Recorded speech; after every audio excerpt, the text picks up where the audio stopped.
Good evening, fish keepers. This is my DIY aquaponics unfinished. There you go. This is made from water, plastic from the junk shop. 10 pesos each.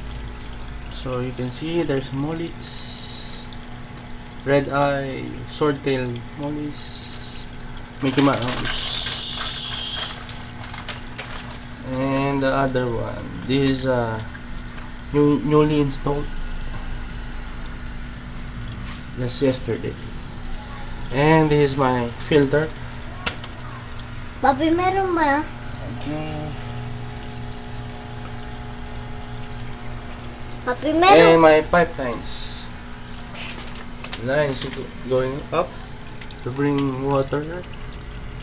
And there you go. Papi. This is a overflow type filter.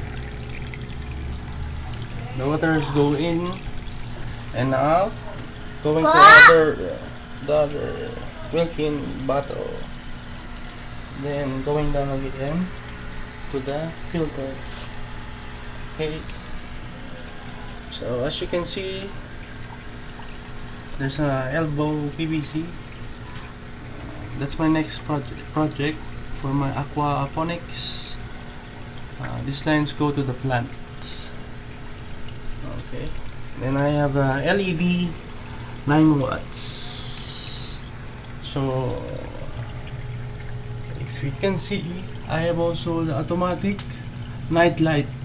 It turns on at night time and turn out in daylight.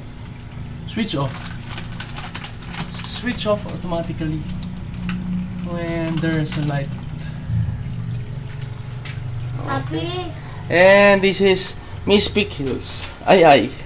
Say hi. Say hi.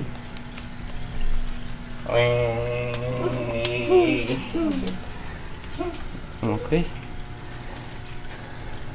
Papi, tara na. So to all fish keepers, you can save money Papi. with this one. Papi. Light.